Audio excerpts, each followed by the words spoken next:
Hi everyone! I think you can really tell that I love PlayStation 2 controllers.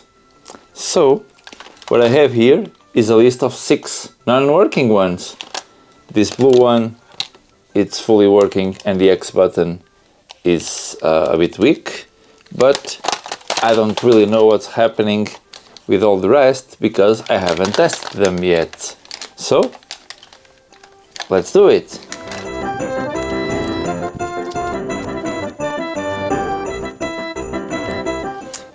So, these are the main subjects of this video and I'm going to number them 1, 2, 3, 4, 5, 6.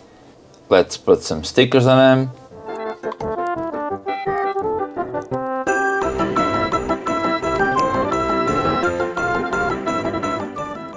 So here they are fully numbered, and I have some hopes for number 3 because it looks brand new. But these 3 have very nasty sticky analogs.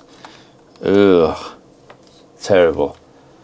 So yeah, sticky things apart, let's start testing them.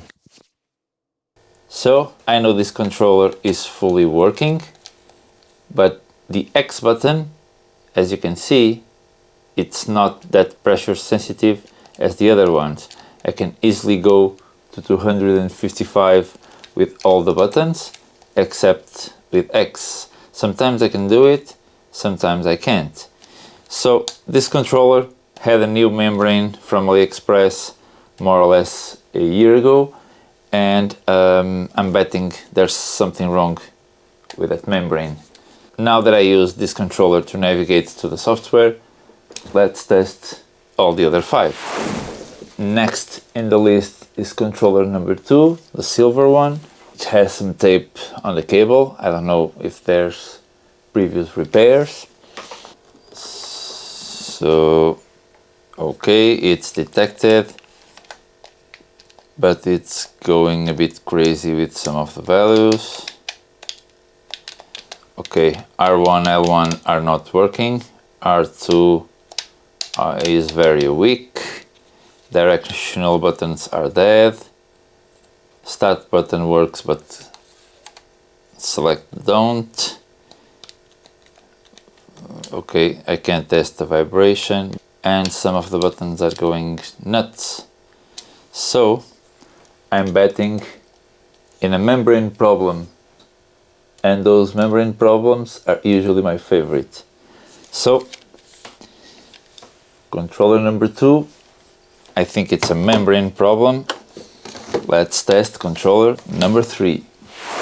As I've told you, it looks with very little use, and I have high hopes for this one. Yeah, it's working.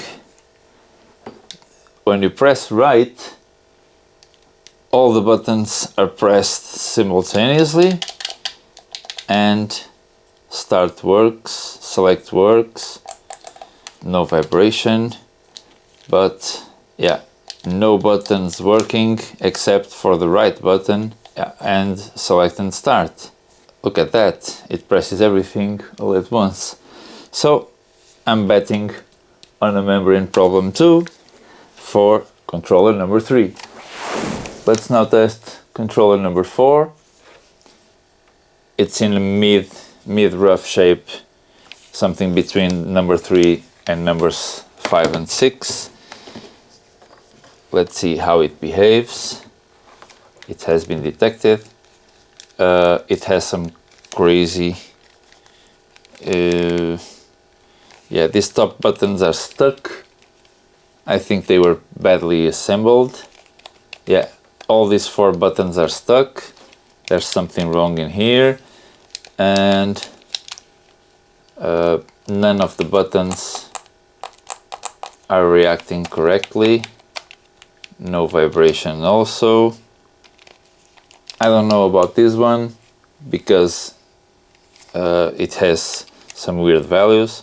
I'm also betting on a membrane problem, but I have my doubts. So Let's go for controller number 5.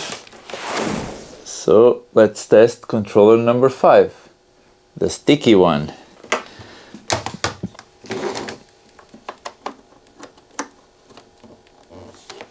It has been detected. Only one of the directional buttons is working. R1 is working, L1 is not. Both the L2 and R2 buttons are not working. Triangle, square, X is working fine. Yeah, vibration, strong vibration is okay. Weak vibration we can test. Yeah, I'm betting number 5 is also a membrane problem. And now for the last one, controller number 6. Some missing screws over here. No, it's just, the screws are just a bit open. So let's test controller number 6. It's detected. Yep, directional buttons are working, but left button is very weak.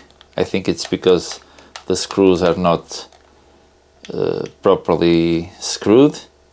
X button, square, triangle. Yeah, almost all the buttons are working, but these ones are badly assembled. So I think there's some kind of trouble. Yeah, I think they are not registering because they are not properly mounted. So select, start and select are okay. The analogs are working, but the vibration functions are not. So number 6 has also some problems with the vibration and also with the directional buttons and badly assembled things in the back.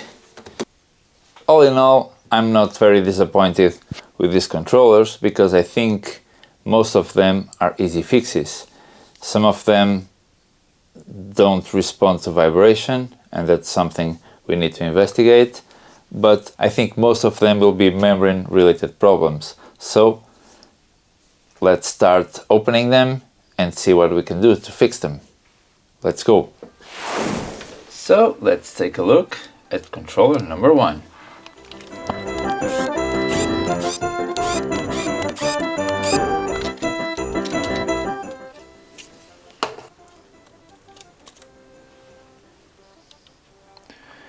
So the X button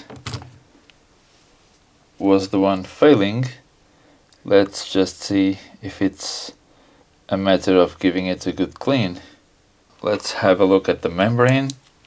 Apparently, on this new membrane, I've already done some repairs with conductive ink in the past. We might need to do some other repairs to the X button circuit. So I'll grab my multimeter, check for resistances, and I will report if I find something useful. So it seems like the resistance value is okay, is 6K on each of the buttons. I just hope the continuity is also okay from here to the top. That's the next thing that I'm going to check.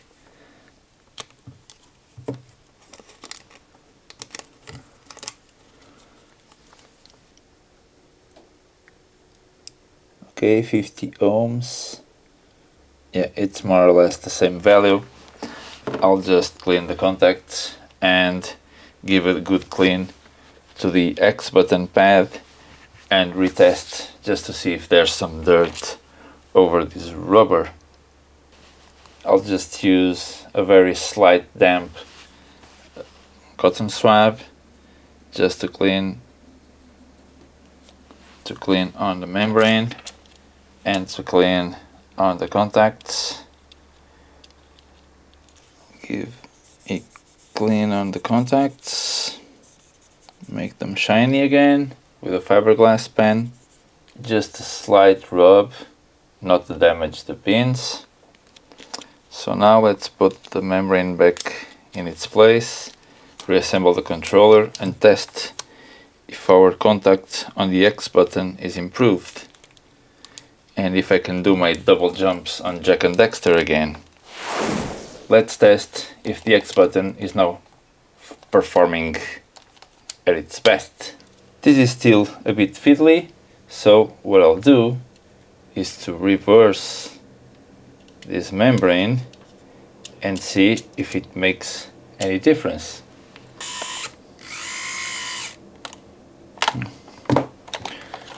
Here we go again. Well, it seems to be a little bit better. On triangle it works fine. On the X you still need to press a lot, but it's now much easier to get to 255. Yeah, I'll call it an acceptable solution, but I'll keep an eye on it because I don't trust this membrane to work for much longer. So let's call this one fixed and go to controller number 2. Look at that noob job. Jesus. Yep, now that the embarrassment is fixed, we can put our buttons back. Yeah, it's all back together. Let's go for controller number 2. And so controller number 2 is the silver one. None of these buttons work okay. I think one of the buttons was working but the rest didn't. In the front I think only the R1 worked and all the rest were dead also. So let's open it up and see what I can find inside. And it's an H variant. So it's made by some company, namely an H. Let's see how this baby looks inside. Not bad. Okay, the inner screw, and let's pull this thing apart.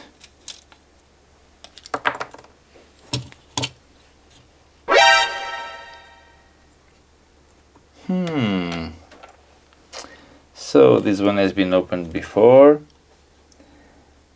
and it's all scratched. Whoa. Yeah, and looking at the rubbers, so yeah, this controller was opened and cleaned. Yeah, and they broke all these tabs on the top. So I think that this controller has had a previous attempt to be fixed, and they scratched the tracks where I usually put some conductive ink, and they used a pencil using the graphite of the pencil as a conductor to make this thing work. So maybe it has worked for some moments, but yeah, that's something that should work only for some minutes, because in the long run you want some conductive ink to stay there. But this is very extensive. All the functions of the controller have been scratched, yeah, and redone with a pencil. So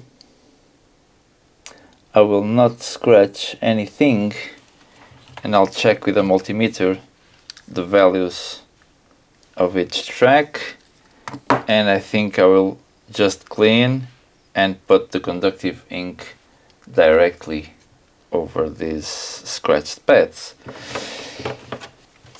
I don't know, I'll just clean this thing to remove all the graphite that's loose in here. And yeah, we might try to apply conductive ink on this one, but we might also be in in a no repair zone where we can't fix it without putting a new membrane inside. This is the version that comes with a membrane soldered in with this connector, so it's a bit more laborious to replace it. Well, let's go under the microscope and see what has been done here, clean all the mess, and try to apply the conductive ink. That's the fix I love to do on these controllers, but I usually don't need to do all the pieces at once. So yeah, even the front ones have been scratched. So yeah, it's all been scratched and full of graphite from pencil. Yeah, this is all messed up.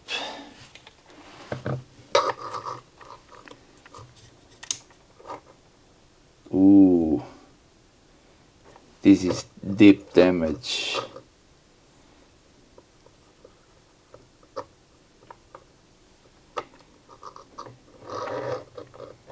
So these ones are okay. This one hasn't been touched. This one has deep damage also. Deep damage. Deep damage. I usually scratch it, but it's a very light scratch just to get the ink to conduct. Oh, this thing is all... Oh, this is all messed up. Oh, this one is okay.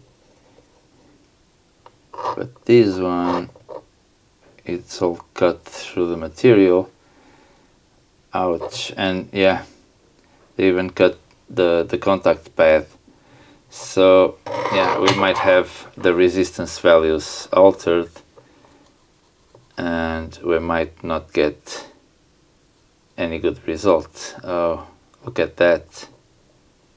It's all cut very deep.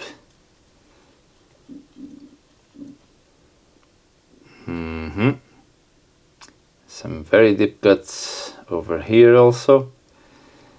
And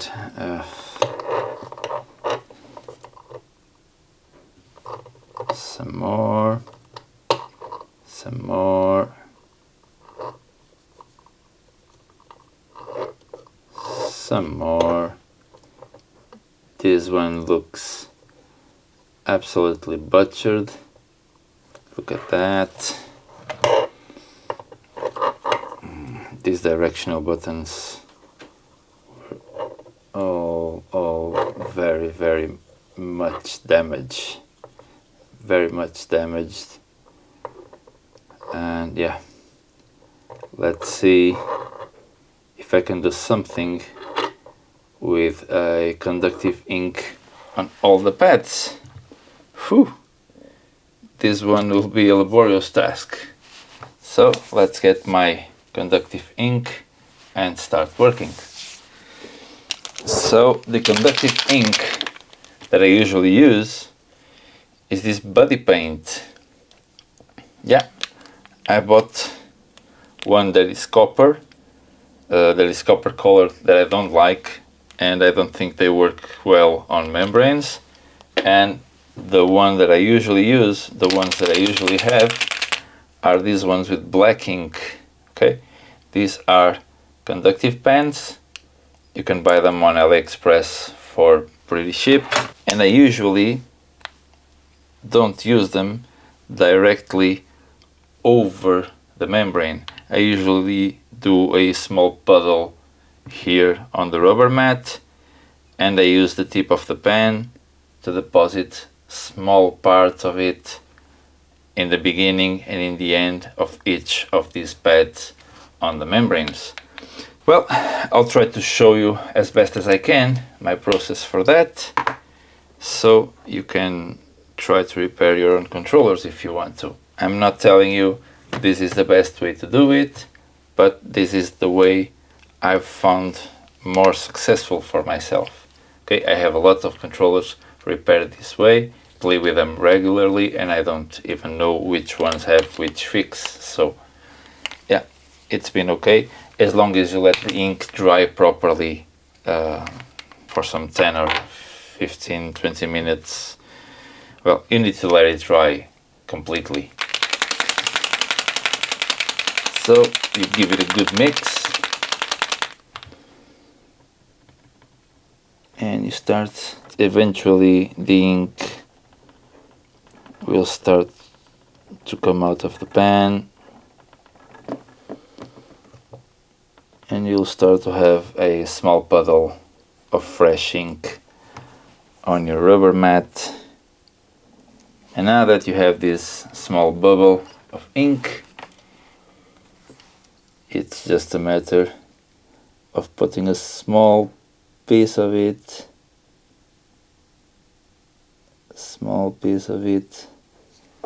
something like this, over the pad. And then I'll show you under the microscope the result. So what I'll do is something like this, just to cover the damage and replace the connections. So I don't know if this thing is properly connected because there are some other cuts around this thing, but I hope it will at least work for one button. So I will let it dry. As you can see, it started drying already, but I need it to be completely matte. Okay, you need it to be without any kind of shine on the surface.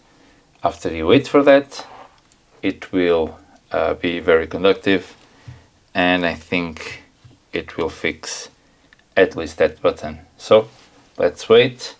One thing that you could check to see if your ink is already dry is to check for continuity on smaller distances. So on something like this with 5 millimeters, you should get a solid beep from your multimeter or something really close that shows that conductive ink, it's already dry.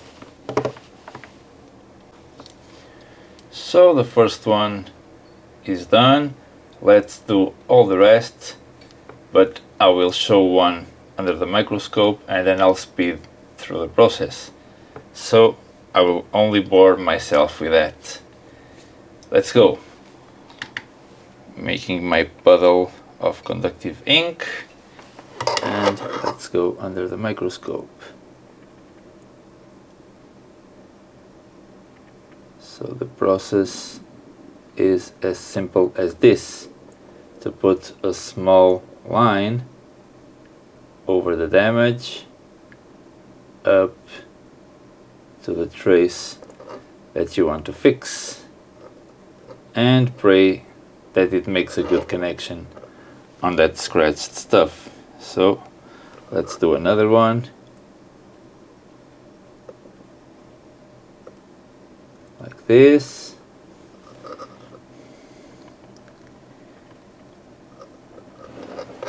And I usually prefer to do from this direction up to the pad.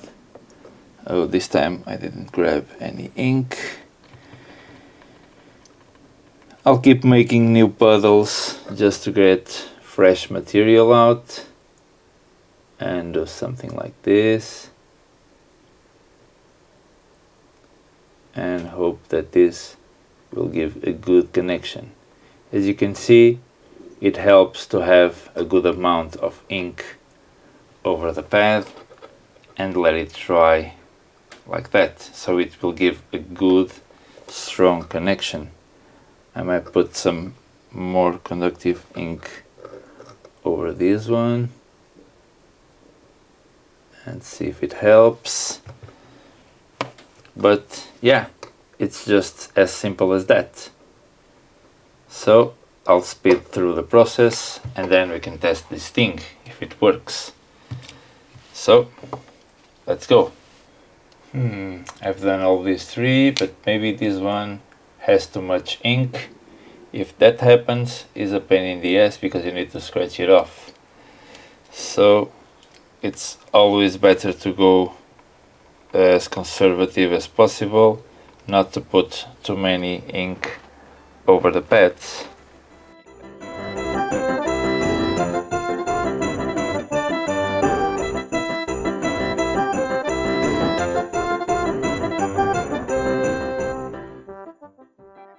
So I think they're all done, and we just need to wait before testing. So I'll wait for it to dry and let's see how it goes. One thing that you can test on the bench with a multimeter in the ohms range is the connection between the ground loop that goes through all the directional buttons and through all the action buttons and the shoulder buttons as well. If that ground loop is not giving a very low resistance, I think it should be under 200 ohms or something, then you have a problem with the track somewhere and you need to improve it. So on this side, as you can see, if we measure from one pad to the other, here we have 60 ohms. Here we will have 100 and something. Yeah, and coming to this side, we still have 160. And coming to this side, we have 1.1K. So here we can find that from this path to this one, there's a bad connection. So we know that from here to here we need to improve it, and I think we should have some trouble. Yeah, 2.7K. Yeah, this is all increasing too much resistance from here forward. So yeah, you must be sure that the ground loop is okay and it is connected to this small resistor that's on the membrane. If this resistor gets damaged, it's a pain in the ass to resolve, and I usually, when this thing gets damaged, I usually replace the whole membrane and I give up on this ink process. I've done one or two in the past that has gone well, but usually I don't get along too well on getting right the value of this resistor. We can check it now, and it goes 6.4K. So if you know a way to do a 6.4K resistor in there, that would be nice. I've done already once with a cut resistor from another membrane, but it was a pain in the ass and it worked just for some moments and then it got lifted. Yeah, forget about it. So the ground loop must be improved. Let's do it. Sometimes you can scratch a bit of the membrane to get a better connection, like they did on the first trial, to repair it.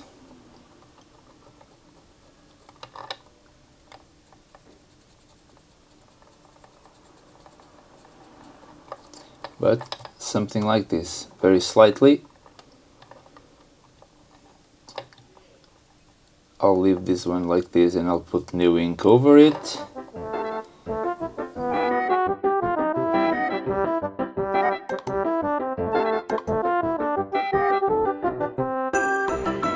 Let's wait for that to dry and test with the multimeter. If you connect your controllers to test to the TV and you see this kind of results, they are already looking better than they were when I was testing. So don't give up and let's try to find whether we should put more ink or not in order to improve it. So sometimes this is an iterative process that might give some fruits in the end. Let's go. So other important bit of info has to do with seeing the membrane from the other side. So as you can see, if you can notice this difference in color on the golden part, it means that the connection is compromised. So there's a weak connection on that side, and there's a slightly weak connection on this side, and the same occurs on these pads. This means that on the other side we need to scratch a bit and apply conductive ink. Yeah, this is what happens on all the PS2 membranes. These connections get weak and the controllers stop working properly. Let's try to perform a miracle to make it live again by applying ink to all the contacts. And after many puddles of conductive ink, I think I've managed to put this thing with a lower resistance. Come on. No, too much again.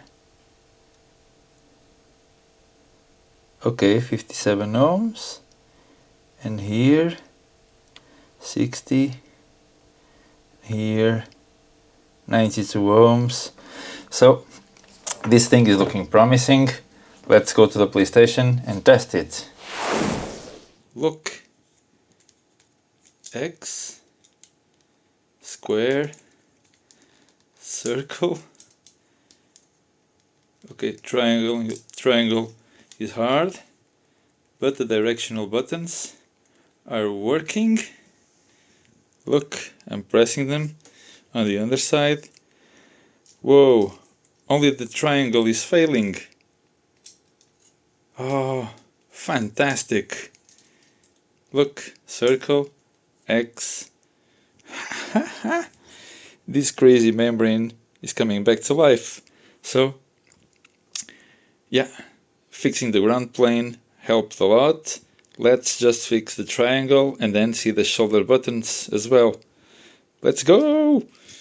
Yay! It showed big signs of life, and now we just need to fix the triangle button. We are almost there, so we still have problems with the triangle and L2. Let's see if we can improve it. So, once again, scratchy scratchy, inky inky. Let me check on the underside. Yeah, it doesn't look too bad, but we'll scratch a bit more. Yeah, scratch a bit more and put a bit more ink. And let's do the same on this side. Let's check the resistance. I can use it to check. Scratch a bit. And let's make some puddles. I hope these are the final two, because I'm full of watching this controller trying to die, and I'm refusing to let it go. All we retro enthusiasts are refusing to let stuff die. It's kind of what we do. So let's wait for it to dry and see if it's finally fixed. L2. Oh no, not enough. And triangle. Yep, no, circle. Triangle is working. So we improve the triangle, but the L2 is still not okay. I'll improve that and reassemble the controller. And after many trial and error, repairing tracks on the membrane, every button is working fine. Now the triangle is working fine also, and we only need to do a small patch repair on L2. So after this, I'll reassemble the controller and finally test it. I think this time it will be done and we can move on to controller number 3. I've never seen a membrane in need of so many patches. So yeah, every button was patched. So this proves my theory. This body paint is good enough to fix PlayStation 2 controllers. so you just need to apply it. Sometimes you need to scratch for it to make better contact, and yeah, it's a good way to do it. But yeah, I waste a lot of ink doing this, so I can be more precise, but maybe there's some kind of better way to apply it in order not to give this in order not to get this much waste. So let's wait for it to dry, test it, and see if we can move on to controller number 3. Yeah, because I'm getting tired of watching this silver controller without being fully repaired. So I think we will want a resistance between this end of the ground loop and that end of the ground loop that goes under 200 ohms, but I'm not sure that's the threshold value. So for now, let's use that as a guide. So let's see if it works now. Look at it. It does work. Whoa. The controller is fully working. Let's reassemble it. Yes! Finally, the controller is fully working. All the buttons go to 255 of pressure sensitivity, and now the L2 and R2 buttons are working fine. All the shoulder buttons are working fine. Let's reassemble this one.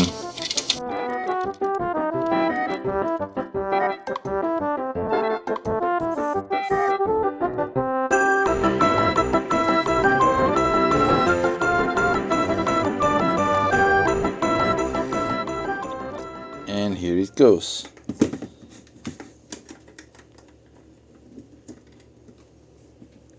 We have a red light, and we have up, down, left, right, R1, L1, L2. Then we have R1, R2, triangle, X, circle, and square. The analogs are okay, and select and start are working fine, and I've tested vibration and it's fully working. So we managed to repair that crazy membrane PlayStation 2 controller. Oh, I won't trust it for a long time, but it's fully working. So yeah, let's go to controller number 3. Let's go. Yay, let's go to controller number 3. This one, it looks like a very low usage example. It has some marks on the X button and has some minor, yeah, it has some minor wear on the start button, and from all the rest it doesn't look too bad.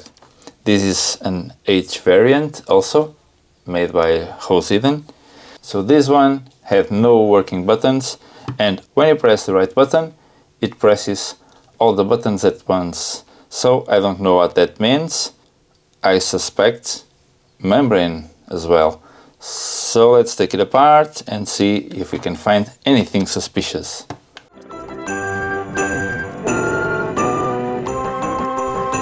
Let's open it up.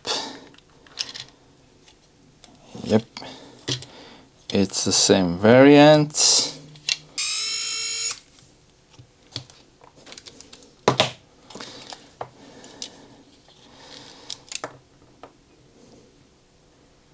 Okay, everything looks normal.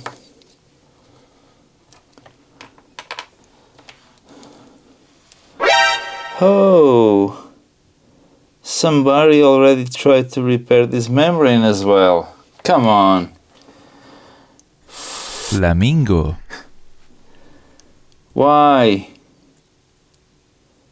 This one was touched by a more sensible butcher, but yeah, we have some more work to do. and I suspect that the functioning of all the buttons at once when you press the right button is because here the ground loop is butchered, and when you press the right button it does something to all the buttons at once. Another challenge. Yeah, this whole membrane has more or less the same problem as the silver controller. Yeah, and I can see on the back that yeah, all these points have lost contact. So they were looking good on the shoulder buttons. Yeah, here they are looking fine, but yeah, on the action buttons and directional buttons they are very, very, very bad.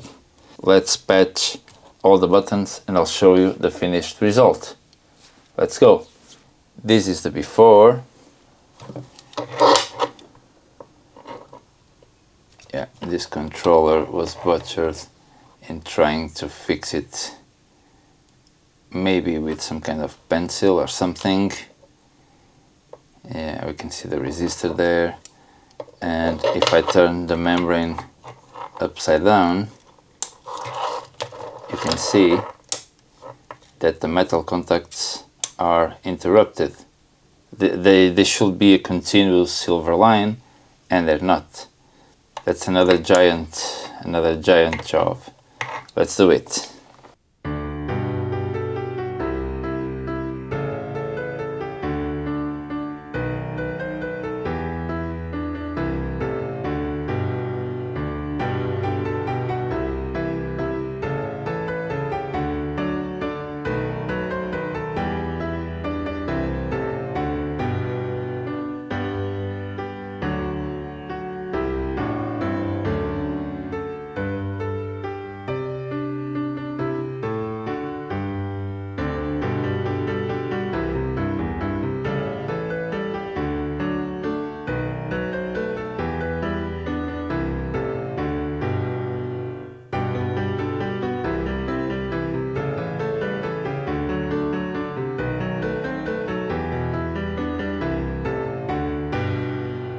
Well, I think it went okay. I think I was a bit too conservative in some places, but let's test with a multimeter when it's dry. Well, I've measured and it's something like 600 ohms between one spot and the other. I can connect the controller to try if 600 ohms is okay, but I don't think so. Let me check. Just look at that. I didn't think it will be working, but it is. Action buttons are working and directional buttons are also working. This is all loose, so yeah, of course it's difficult to achieve good values with everything being held by hand, but yeah, controller number 3 is fixed. Nice. Wow, would you look at that? This thing is fully working. So yeah, just the patches that I did, they just did the job. So what are we measuring between the beginning and the end of the ground loops is something about 600 ohms. Yeah, 660. Everything is working. Let's reassemble it and test it again.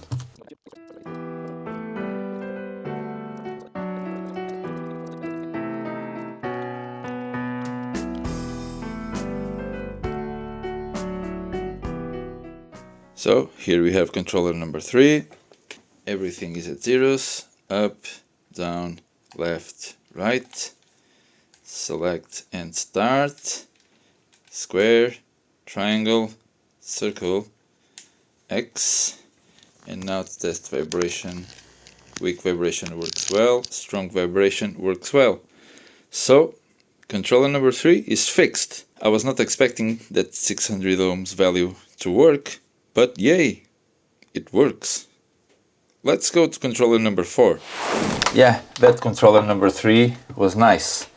So for controller number 4, we have a rotating rubber on the stick and another it's all loose and nasty. For these ones I think I'll order some new sticks, or I'll try to find them on my parts bins, but I think I only have broken ones. This one has stuck shoulder buttons and it's looking quite nasty, so I'm expecting another butchered membrane. This one is A, so it's made by Alps.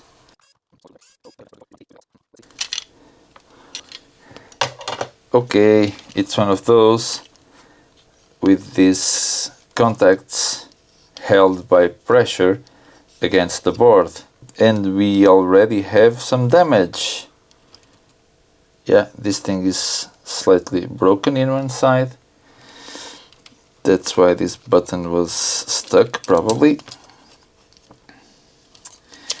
And there was probably some bad contact between this membrane and the controller. Okay, this thing is completely broken, only held by the membrane. Yeah, this controller has seen some troubles during his life. So let's pull this thing up and see in what state is the membrane on the top. Let's turn it over. Yeah, these ones have two membranes making contact. One of the motors, both of the motors have their wires ripped off, so I'll probably desolder the rest. As you can see, there is a membrane with these big pads, and how much these pads get close to these big resistors here, these big resistive contacts, that's how much the controller sees the pressure of your button. So the kind of tracks we have on this membrane are looking okay. This membrane looks good, everything is looking okay now. I think this will be just a matter of improving these contacts because they are very black and tarnished. I'll try just to clean this with a bit of alcohol and a fiberglass pen. So I'm happy to see a different version controller to vary a bit from the other one that we need to use the paint to fix. So let's start by cleaning the membrane and reassembling everything. I just need to find something flat to hold the membrane against, and then I can just give it a good clean. Let me just show you on the microscope how little I will clean these things. So as you can see, it's very light, a very light passage. Okay, you just do a very light passage with a fiberglass pen and everything is already clean. Okay, we just want this to look this silver. I will reassemble it without the motors just to test the membrane contacts. Okay, I think everything is lined up. Let's test it. So let's go for the first test of controller number 4. Everything is in zeros. It works X, square, triangle, circle, down, up, left and right. Yeah, everything seems to be working. The shoulder buttons, I need to go there with my fingers on the L2 and R2, but yeah, it seems to be working. Select, start.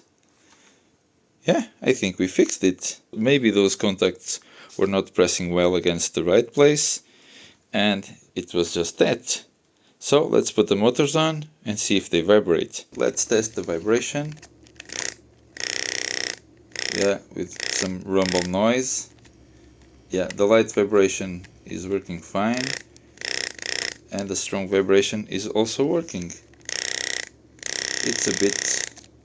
It's a bit noisy, but as you saw before, the state of the controller is not the best inside. So yes, controller number 4 is fixed. Let's go to controller number 5. Yay, I'm happy that controller number 4 was a different fix. Let's see what's wrong with controller number 5 beyond these terribly sticky analog sticks. This is an H variant.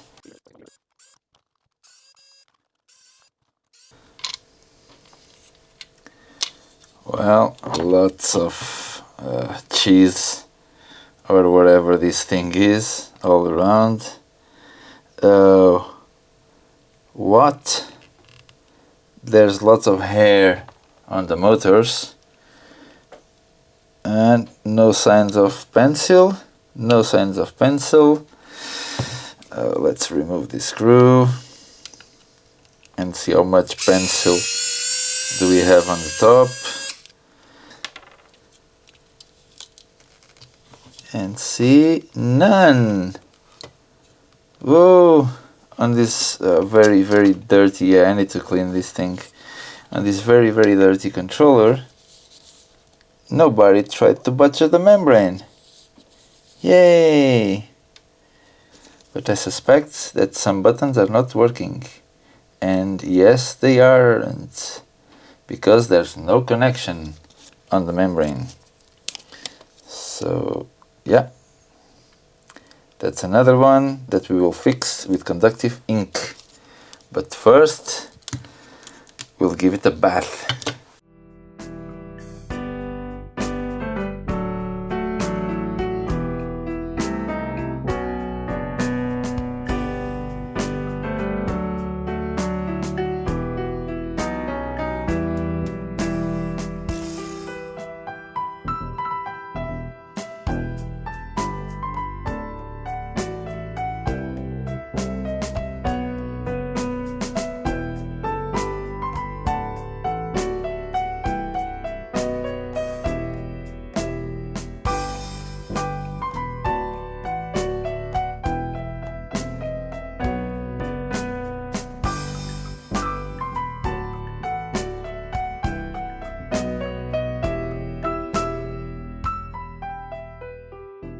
So here we are to test controller number 5. Anyway, I'm using controller number 4 to control the console. I'm always using the controller that was fixed before to test the next one. So let's insert controller number 5. It's looking promising because it's all zeros. And down works, up works, left works, and right works. Select and start is working. Square, triangle, circle, and X. So let's test the shoulder buttons. R2 and L2 are okay. This one has the tabs broken, so I can also test L1 and R1. So everything is working. Yay! Of course, I'm not testing for stick drift or stuff, but it's working. I'm happy. So slight vibration is working and strong vibration is also working. Controller number 5 is fixed. Let's finish reassembling it and go to controller number 6.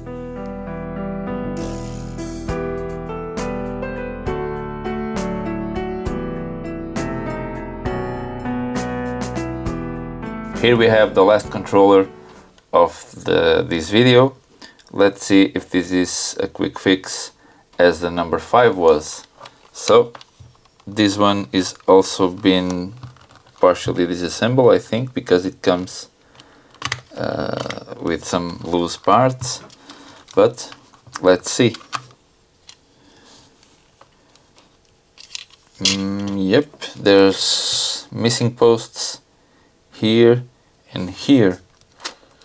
Yep, the mounting bosses for the screws are not there, so this controller will always be a bit problematic on a structural side. Yeah, shoulder buttons doesn't look too bad on the membrane side. Let's see on the top side, because the symptoms are more or less for the same thing.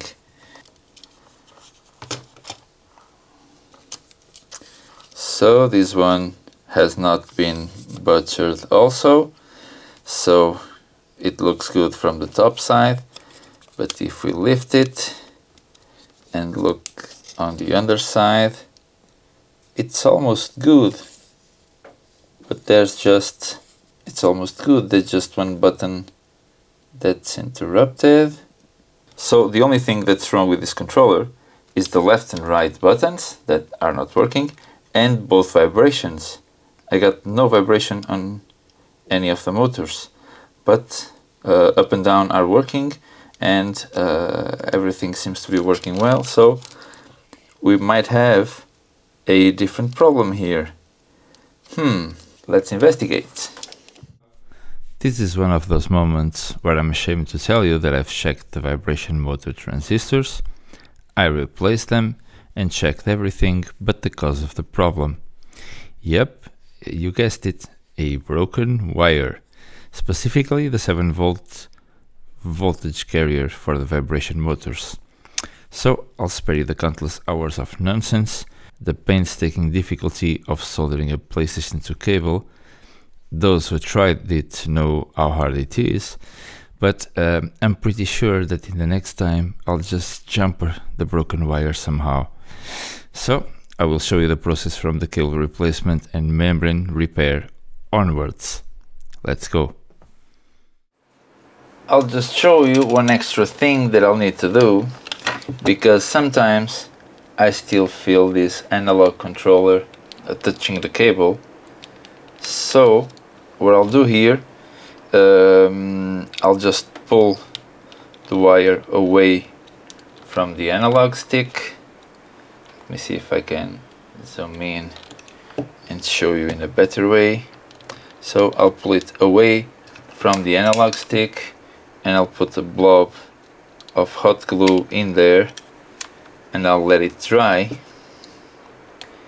in order for us to control the position of this cable and avoid it interacting with the analog stick. So it will look something like this. Well, I have to shit.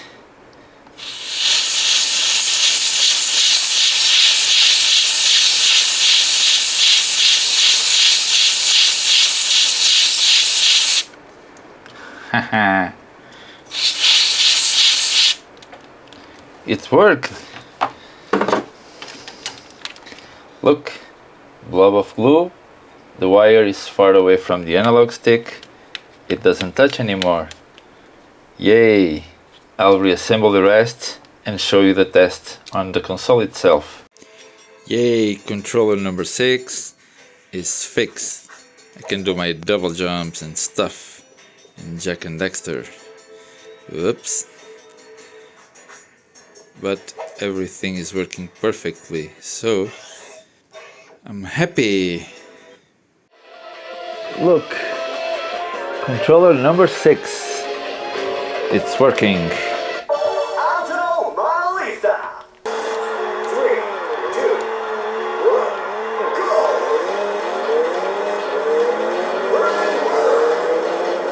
Ooh. Quick car.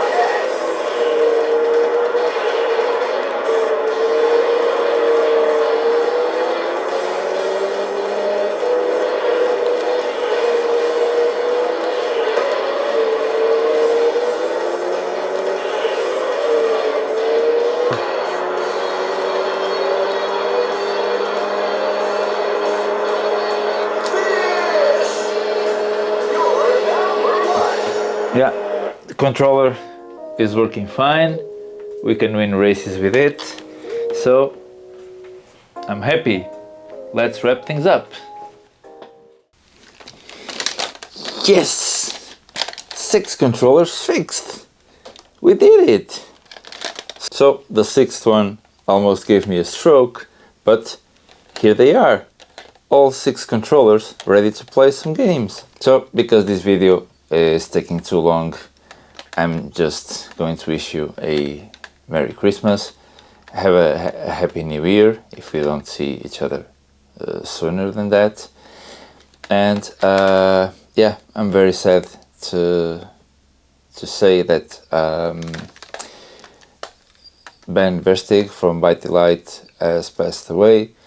I've enjoyed a lot of their products, and especially this diagnostics card that helped me to fix a lot of good ZX Spectrums. So Ben, thank you for everything, and yeah, our thoughts are with his friends and family. So in the meanwhile, enjoy your Christmas, enjoy your holidays. So yeah, be close to the ones you love, and take care. Have fun, and now you know how to fix your PlayStation 2 controllers. Bye.